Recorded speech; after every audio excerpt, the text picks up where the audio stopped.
Scammers suck. Let's talk about it. Welcome to the Gastlecast. We're glad you're there.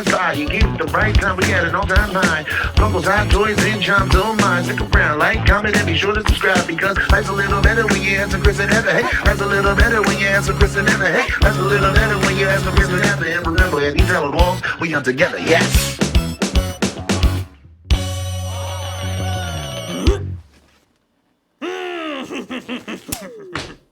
Are you new to the Funko community? Have you been here for a very long time? No matter what type of collector you are right now, you could be f***ing scammed. And nobody wants to be scammed, so we're going to talk about ways to deter a scammer. That's right, we're going to tell you ways to tell scammers to f*** off! Okay, I don't think we're actually gonna do that. I think what we're gonna do is give you things to look out for and things to do to protect yourself from getting scammed. No, we're gonna tell the scammers to get out of here! Oh, well then that's the end of the video. Hey scammer, bye! Get the f*** out. We're done? No, I think we actually have to talk about things. Oh, okay. We see people getting scammed in the Funko community on almost a daily basis. If you're in any of these very large groups, typically there's somebody in there that's not a good guy. He's a bad guy.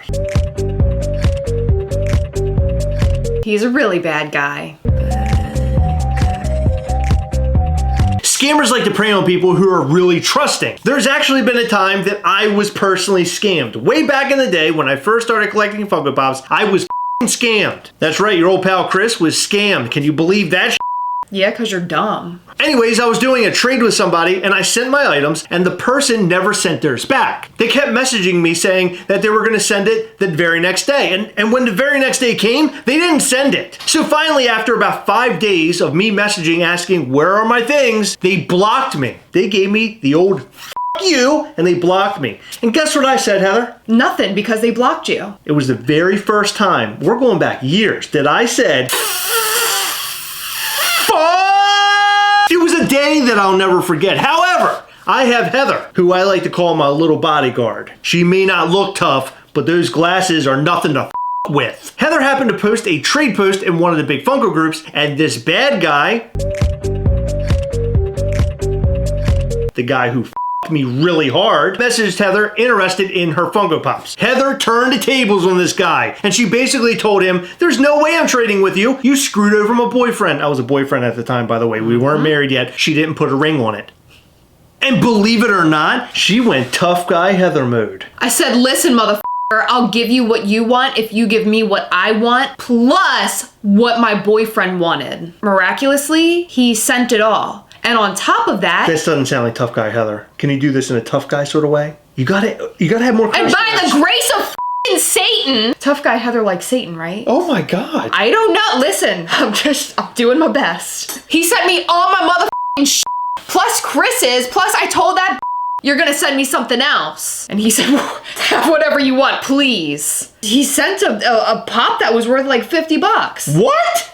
Yeah. Oh my God, you got more out of him than I thought. But this doesn't happen for everybody. This was a very lucky case. He must have really wanted those pops that I had. I'm pretty sure he was scared of you. I was actually really nice in my messages. Were you really? Yeah. Her glasses scare tiny animals. If you have any rabbits nearby, like pet hamsters, they do not like the glasses. They tend to make people angry too. So what can you do to make sure that you don't get scammed? That's your question right now, I'm sure. And Heather has every answer that you could even think of right now. I probably don't. Hit them hard, Heather. All of them. Hit them hard. Scare them away with those glasses. Okay, first of all, listen to what your parents told you when you were younger. Don't trust anybody on the internet. If their profile photo is an anime character or like some sort of cartoon animal, you better run. A lot of them do have made up dumb fairy tale names and a fake profile picture. Fake profile picture, fake profile. Look out for profiles that have like 2 friends and like no posts. Although some people do lock their profiles down, that happens typically. If you're seeing stuff like this, that is usually a tip off that this might be a scammer. So if you see something in a Facebook group for sale that you are really, really wanting and it's listed at a good price, you PM the seller, make sure that you ask for a timestamp of all sides of the box. Timestamp stamp meaning a handwritten piece of paper, napkin, whatever, something somebody physically writes on their name and the actual date and takes pictures of their item. The reason being is that way you know it's not just a picture from eBay or Mercari. People have been known to fake these really, really well. Look at the photos very clearly. Also, it's good to see a bunch of photos of a Funko Pop that you're wanting to buy, just to make sure there's not a whole lot of damage. Yeah, one time Chris actually traded for a headless Herschel, which was like my #1 grail at the time, and the box was completely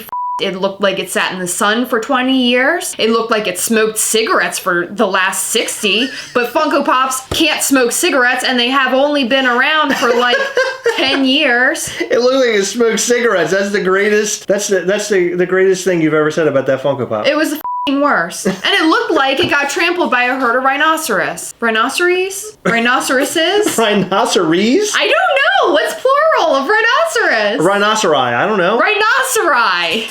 But don't fall for that dumb bullshit where someone digitally writes their name and date on top of the picture, because that doesn't prove that they have it. I can take a picture right now from eBay and type on it Heather Gast and today's date. A lot of people steal photos from Mercari and eBay, so it's something to look out for. If you're questionable about the photos that are being shared with you, maybe share it with friends or a group that you trust to kind of guide you and let you know if you're doing the right thing or not. But typically, you'll notice a lot more signs than just one that things aren't right. Something sort of typical but really random and weird about scammers is a lot of them will call you a name. Like, they'll either continuously refer to you as your first name or they'll call you like bro. Yes, a lot Like of bro a talk lot. in the yes, scammers do a lot of bro talk. It's really, really weird. It's almost like they want you to trust them, so they call you bro. You got it. That's Like your exactly what they're brothers. doing. Yes. And you always gotta trust your brothers. Gotta trust your bros. But guess what? You tell them, scammers, don't bro me if you don't know me. If you've never seen this person around before, you can ask them for references. Generally, they'll say, oh yeah, I've traded with so-and-so and so-and-so, and then you can go and DM certain people and say, hey, how did your trade go or your sale go or whatever. Or you could even post a public post tagging that person and asking for people to vouch for them. Yes. I see that happening all the time in the big groups. Another thing that a ton of buy-sell trade groups have are feedback posts. And what a feedback post is basically just one post that's pinned to the top of the page generally, where everybody who does a sale or trade with people, they'll like type out their name and then give them like +1 or +2 or however many items they traded for or purchased from that specific person. That way, if you're trading with somebody for the first time, you go to that feedback post and look for their name and you're like, oh my gosh, this person has done a ton of sales or trades in this group. I trust them. Yeah, as long as you see people are being vouched for and you're seeing them on those feedback posts, one or the other or both, you know you have somebody trustworthy that you're working with. A huge red flag is when someone says, pay me friends and family. Oh, that's not good, Heather. Or Cash App. Cash App has no protection. That's not good. Venmo has like a business protection. I don't know enough about it to speak on it right now, but PayPal Goods and Services is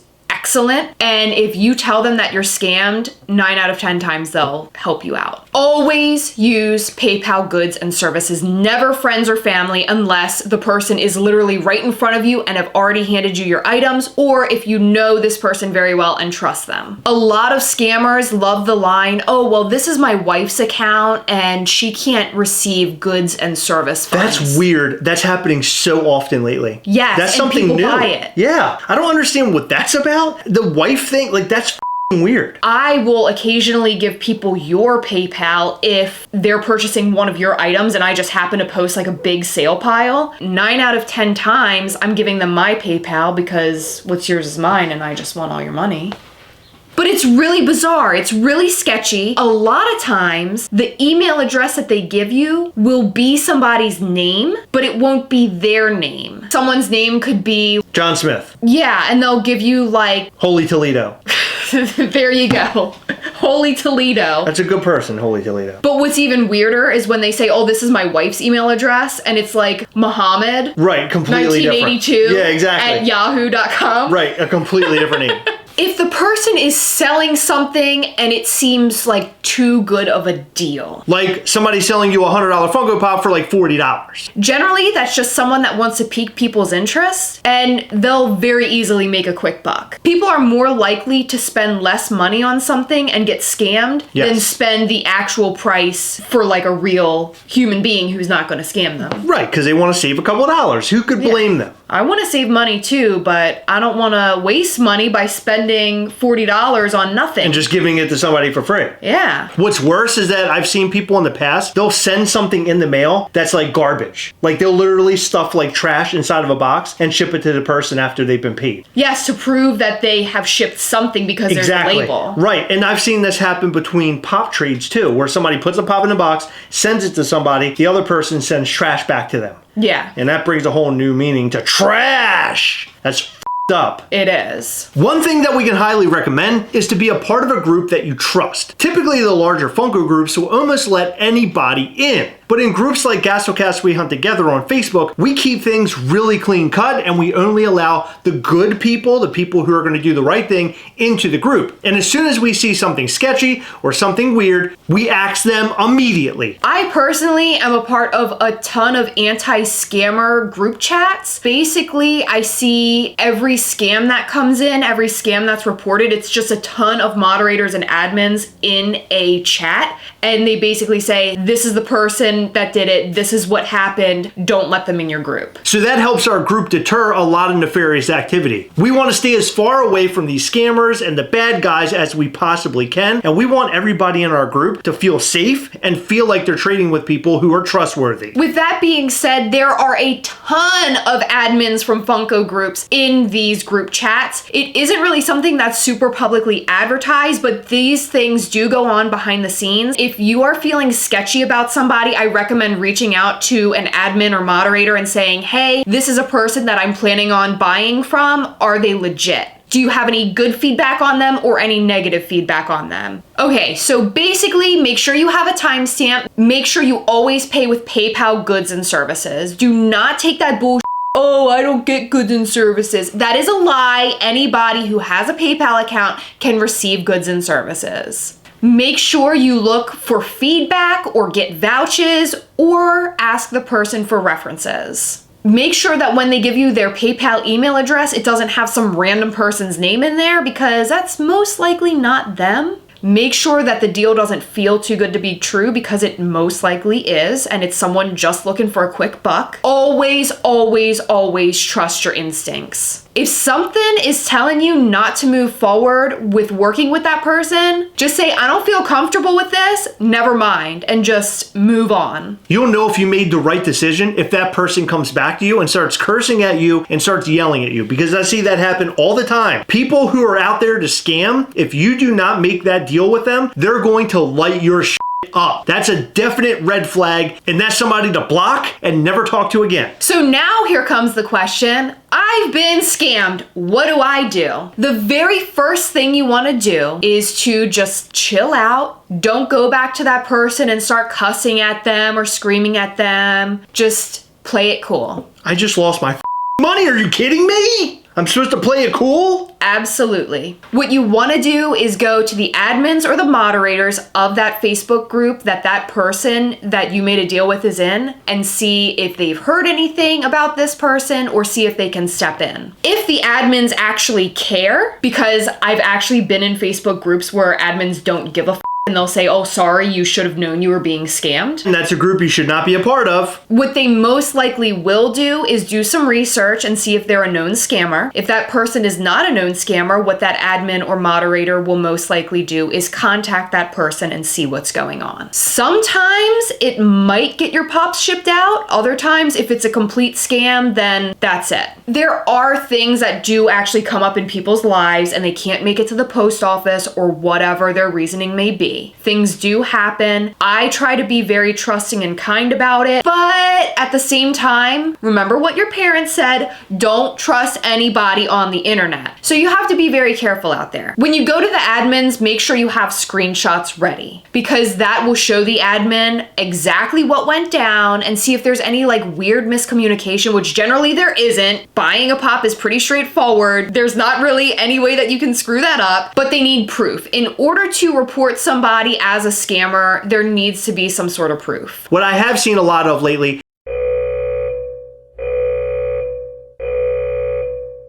people actually taking screenshots of their chats and posting them directly into the group, and then they write out this big tirade of what happened. And this typically ends up really, really ugly because people in the comment section turn on that person because they think the person's being too overdramatic. You want to go to the admins right away. That's the first place you want to stop. And then the admin can determine what they're going to post in the group about the person that scammed you. If you go on your own tirade, it might become very ugly. There are so many people who don't want to report things to admins or moderators because they don't want to be a snitch. Please, please, please, if you get scammed or see anything sort of shady and weird, just talk to an admin or moderator just so they can at the very least keep an eye on it, but kick the person for sure if they've scammed you. What you're doing is you're literally saving somebody else from being scammed. If someone scammed you, they're gonna scam as many people as they possibly can. If you paid any other way than PayPal goods and services and you get scammed, contact that company immediately anyway, whether it be Venmo, Cash App, PayPal, wherever, and just make them aware of the situation. This doesn't guarantee that they'll actually do anything, but I've never had to file a claim anywhere. I don't know how it would work if you don't have that goods and services protection, but I hear that it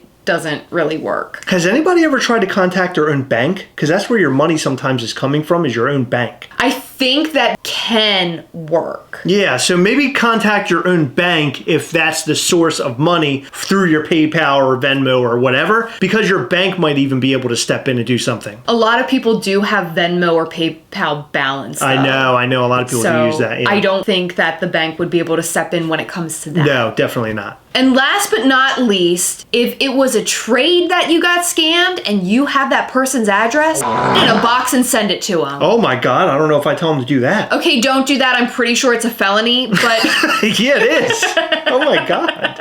Seriously, do not do that. But they do have confetti cannons that you can send to people. I think that's also against the law. No, it isn't. They send it anonymously. You can buy them on the internet right now. Wow, okay. I'm pretty sure there's a cannon.com. All right, Heather says, if you're scammed, send It's gonna cost you money, but it's gonna feel really good imagining their stupid scammer face getting hit with a bunch of confetti wieners. So the bottom line, use common sense. If the pit of your stomach is telling you that this is wrong, do not do it. If the person seems like a shithead, do not do it. If the person's profile photo is Mewtwo, them. I've known some pretty cool people who have Mewtwo as their profile picture. Oh, there's no way. One time in 2015, Mewtwo was my profile picture. Your profile photo was Mewtwo? Mm-hmm. How the f did I get into this menagerie? Someone who's watching this video has a Mewtwo profile picture. 50% of scammers have a Mewtwo photo as their profile picture. That's not an actual fact. That's all I'm saying. If you do get scammed, there is nothing to feel stupid about. Almost every single collector has been scammed in some way, whether it be through a trade or a sale or purchasing a fake pop or whatever. Make sure that you just learn from the experience and try not to get scammed next time. Always use PayPal goods and services, please. All right, so what'd you think of this video? Have you been scammed before? Let us know all that and more in the comment section down below. In every video, we like to shout out to some of our patrons from Patreon. In this video, we'd like to shout out to Casey Hullett, Keith Matthews, S. Baby Priggs, J.R. Garcia, Steven Sklansky, George Blanchard, Andy Jensen, Headless Ned Stark, Migo, and Simon Holden.